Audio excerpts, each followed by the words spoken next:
श्री कृष्णा दोस्तों, रामपुर गांव में सुंदरी अपने परिवार के साथ रहती थी।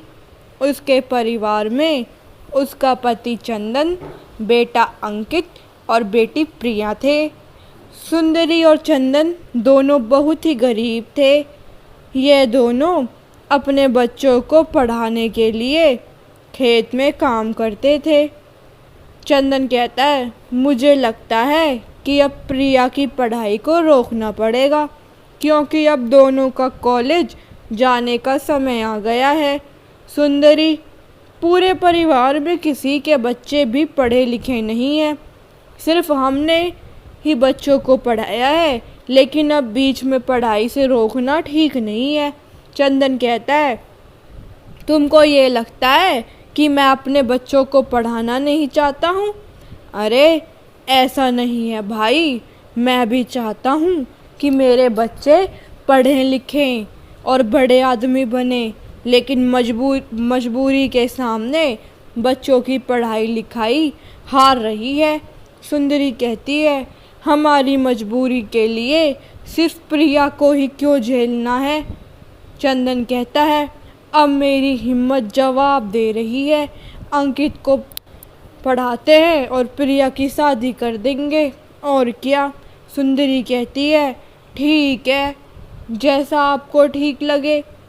चंदन अपनी बेटी को भी आगे पढ़ाना चाहता था, लेकिन ऐसा नहीं कर पाया, क्योंकि उसकी गरीबी उसे रोक रही थी। गांव का सुनार धनीराम अपनी दुकान पर बैठा था कि तभी उसके पास अंकित अपने दोस्त अमित के साथ आया। धनीराम कहता है, आओ आओ, ये धनीराम तुम्हारी सेवा में बैठा है। तुम अभी छोटे हो, अभी से क्या खरीदने आए हो? अंकित कहता है, चाचा खरीदने नहीं बल्कि बेचने आए हैं। धनीराम मन में सोचता है, आज फिर से 2 मुर्गे मेरे जाल में फंसने आए हैं, अब मज़ा आएगा। और धनीराम इसलिए ही तो यहाँ बैठा है ताकि ऐसे मुर्गे काट सके। अंकित कहता है, क्या हुआ चाचा, आप इतना मुस्कुरा क्यों रहे हैं? धनीराम कहता है, क्या कहा? अरे हाँ, मैं बेचने से ज़्यादा खरीदने में विश्वास रखता हूँ, इसलिए मैं बहुत ज़्यादा खरीदता हूँ। बताओ क्या लाए हो? अंकित कहता है, मेरे पास एक सोने की चेन है, मैं इसे बेचने आया हूँ। धनीराम कहता है, चैन? ये कहाँ से लाए हो? अंकित कहता है, आप सवाल बहुत पूछते हैं, आप जल्दी से मुझे इसके पैसे दो, ये मुझे मेरी माँ ने दी है। धनीराम कहता है, ठीक है, मैं इसे अभी तोल नहीं सकता, ऐसा करते हैं कि पास के किसी कांटे पर चलते हैं, वहाँ इसका वजन पता चल जाएगा और मैं तुमको पैसे दे दूँगा। अंकित कहता है, ठीक है, आप कुछ भी करो, लेकिन मुझे जल्दी से मेरी माँ के लिए दवाई लेनी है, एक साड़ी भी खरीदनी है। धनीराम कहता है, रुको भैया, कोई लोहा बेचने नहीं आए हो, तुम यहाँ सोना बेच रहे हो, तनिक समय तो लगेगा ना। अगर गलत तुल गया तो कहते फिरोगे कि हमने ये कर दिया, हमने वो कर दिया, या तुमने बेईमानी कर ली। सुनार दोनों को भारी सामान तोलने वाले कांटे के पास लेकर गया। धनीराम कहता है, मैं इसको अब तोल देता हूँ। धनीराम ने चेन को एक पलड़े में रखा, दूसरी तरफ वजन भी नहीं रखा, फिर भी दोनों पलड़े बराबर हो गए। धनीराम ने अजीब सा मुंह बना लिया। अंकित बोला, क्या हुआ? धनीराम कहता है, यह सोने की चैन नहीं है। अंकित कहता है, आप ध्यान से देखिए, यह सोने की ही है, अब इसके अंदर कोई वजन नहीं बचा है, इसका अर्थ यह है कि अब यह समाप्त हो गई है। अंकित कहता है, सोना भी समाप्त होता है क्या? धनीराम कहता है, हाँ, जो भी चीज़ बनी है उसको ख़त्म तो होना ही है, लेकिन तुम अपना दिल छोटा मत करो, मैं तुम्हें 100 रुपये देता हूँ, वैसे ये मेरे किसी काम की नहीं है। अंकित कहता है, हम पढ़ाई लिखाई करते हैं, लेकिन हमने कभी नहीं पढ़ा कि सोने का वजन कम हो जाता है। धनीराम कहता है, तुम किताबें पढ़ते हो, लेकिन ये हमारा खानदानी काम है, इसलिए हमने सोने के साथ जिंदगी को भी पढ़ा है और तुमने अपने अनुभव से बता रहा हूँ। अंकित कहता है, ठीक है। धनीराम मन में सोचता है, इसका मतलब मेरे पास से सीधे पड़ गए, बेचारे मेरे काबू में आ ही गए। धनीराम ने 25,000 का माल 100 रुपये में खरीद लिया। अंकित और अमित दोनों दुखी मन से घर चले गए, लेकिन अंकित इस बारे में बहुत ज़्यादा सोच रहा था। अंकित कहता है, पिताजी, वो सोने की चैन जो सुनार को बेचने के लिए दी थी, उसका तो सोना ख़त्म हो गया। सुनार ने उसके 100 रुपये दिए हैं। चंदन कहता है, क्या वो बेईमान धनीराम पूरी सोने की चैन ठग गया? इससे सारे गांव वाले परेशान हैं। अंकित कहता है, चलिए पिताजी, पुलिस को बुलाते हैं, उन्हें सब बता देते हैं। चंदन कहता है, नहीं बेटा, इससे पहले कई लोगों ने शिकायत की, लेकिन बिना सबूत के कोई फ़ायदा नहीं। वो बेईमान धनीराम बच निकलता है। अंकित मन में सोचता है, इसको कभी न कभी तो सबक सिखाऊंगा। अगले दिन सुबह को अंकित के पिता ने उससे कहा, चंदन कहते हैं, अंकित, मैं आज तुम्हारा दाखिला शहर के किसी कॉलेज में करा देता हूँ। अंकित कहता है, पापा, लेकिन इतने पैसे कहाँ से आएंगे? चंदन कहता है, तुम्हारी माँ ने अपने सारे गहने धनीराम के पास गिरवी रख दिए हैं। जब तुम पढ़ाई कर लोगे या हमारे पास पैसे हो जाएंगे, हम वो वापस लाकर प्रिया की शादी करा देंगे। अंकित कहता है, लेकिन पापा, वो बेईमान है और आपने माँ के गहने। सुंदरी कहती है, बेटा, कोई और चारा नहीं था, तुम पढ़ाई पर ध्यान देना, इसके अलावा तुम्हें कुछ नहीं सोचना है। अंकित कहता है, ठीक है माँ, लेकिन मैं ये कहना चाहता हूँ कि प्रिया को कॉलेज ना सही तो कम से कम घर से पढ़ने दीजिए। सुंदरी कहती है, ठीक है बेटा, जैसा तुम्हें ठीक लगे। अंकित शहर में पढ़ने चला गया और उसने प्रिया को प्राइवेट दाखिला करा दिया। जब भी अंकित घर आता, प्रिया के लिए किताबें और पत्रिकाएं लेकर आता। प्रिया की तैयारी भी सही चल रही थी। कुछ साल बाद चंदन और सुंदरी खेत में काम कर रहे थे।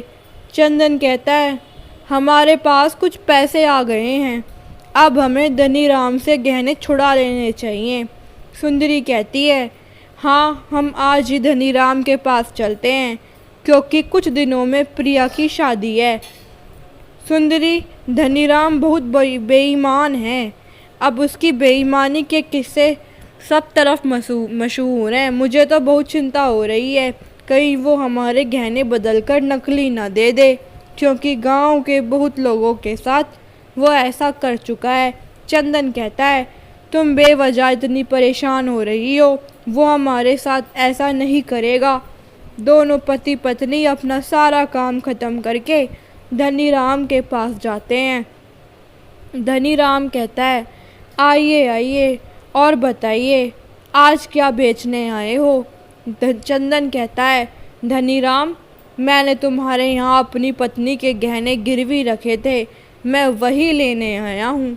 धनीराम मन में सोचता है, ऐसा तो पहली बार हुआ है कि कोई अपना सामान वापस लेने आया है।